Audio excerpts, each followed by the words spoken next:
Olá, esse é o nosso canal Filosofia em Comum e eu vou falar com vocês hoje sobre o feminicídio.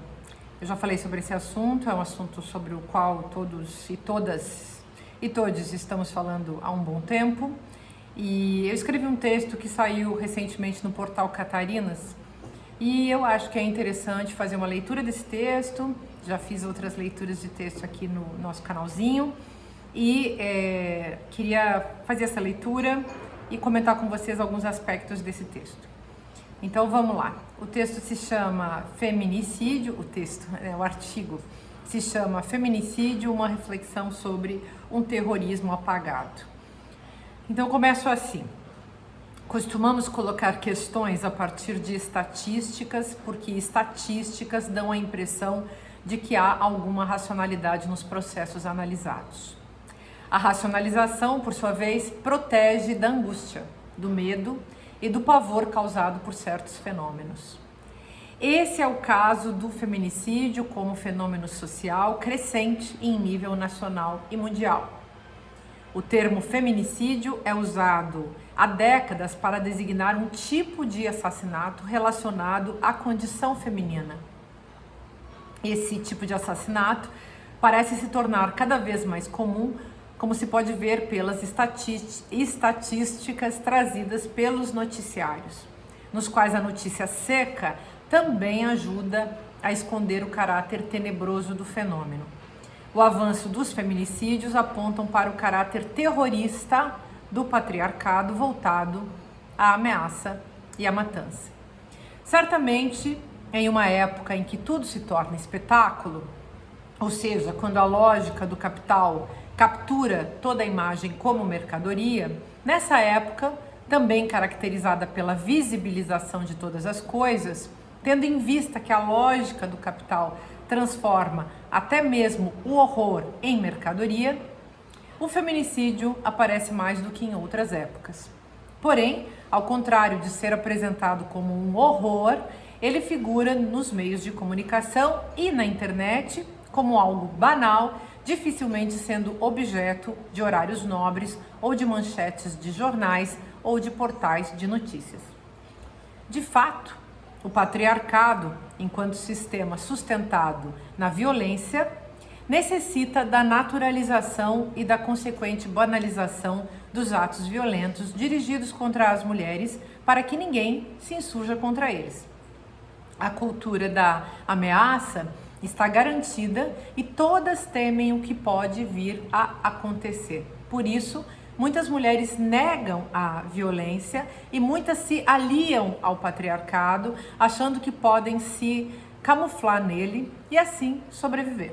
Isso explica por que tantas mulheres aderem ao patriarcado. Elas se camuflam, elas se colocam como se elas mesmas fossem homens que fazem parte disso, quando na verdade é um gesto mimético que as mulheres têm para dizer que elas são iguais e assim evitarem parecer diferentes e, portanto, objeto de caça por parte dos sacerdotes, dos milicianos do patriarcado, que são os homens. Bom, a violência contra as mulheres vem carregada de um plus de violência ligada à culpabilização da vítima. Mulheres são violentadas por seus agressores e por outros sujeitos participantes da cultura da agressão contra mulheres. A culpabilização implica um julgamento prévio em que tudo já foi decidido. Nessa decisão prévia patriarcal, a sentença final é a morte. Se a ameaça de violência funciona para impor o medo, no seu extremo está a sentença de morte como um perigo difuso, no qual, protegidas pela racionalização, muitas não querem acreditar. Homens constantemente acusam esse argumento de exagero. Nada mais fácil do que contestar abstratamente uma hipótese em vez de derrubá-la. Nesse contexto, enquanto violência extrema, o feminicídio é um horror que não é visto como tal porque ele é apenas consequência de uma lógica inquestionável aceita por todos. Questionamentos são acusados de exageração e até de irracionalidade. Daí que as feministas sejam constantemente tratadas como loucas. A lógica do patriarcado implica a misoginia, o ódio às mulheres, ou seja, o ódio discursivo, prático e performático contra as mulheres. A violência simbólica e física depende da prática cultural do ódio que é naturalizada no patriarcado. O ódio e a violência dele derivam, ou melhor, o ódio e a violência dele derivada é transformada em metodologia de controle e disciplina para que mulheres sejam obedientes e não se insurjam.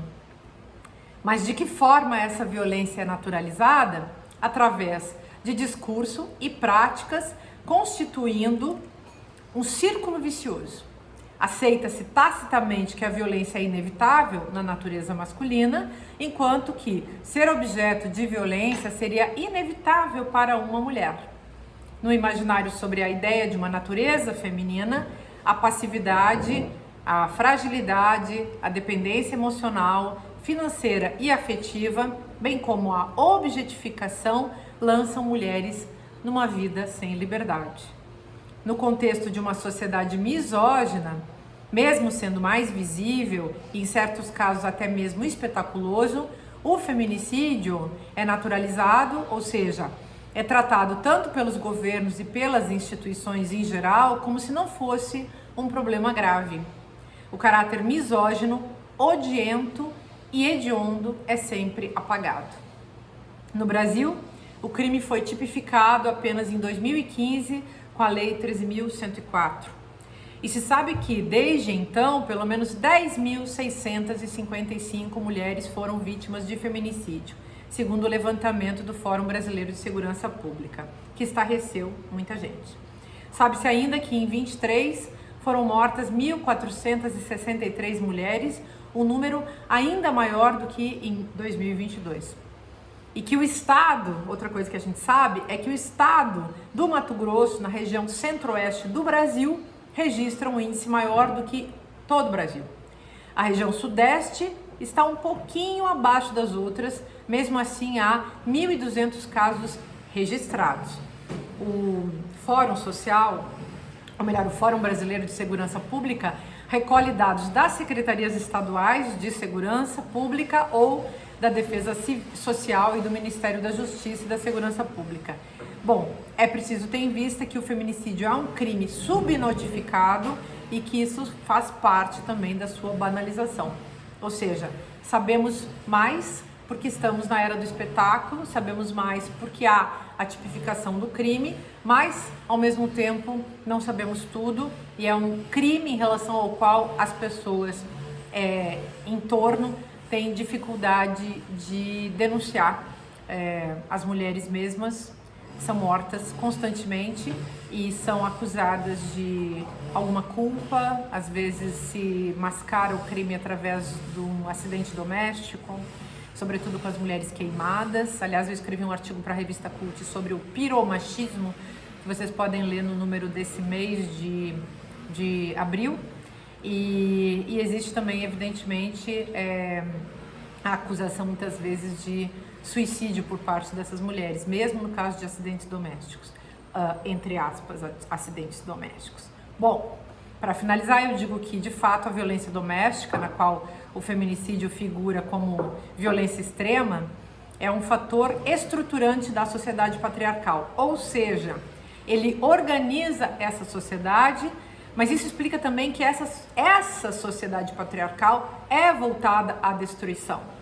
Numa sociedade não patriarcal, o feminicídio seria visto como um fator desestruturante da sociedade, das famílias e das relações, e seria enfrentado em seu horror e combatido e superado.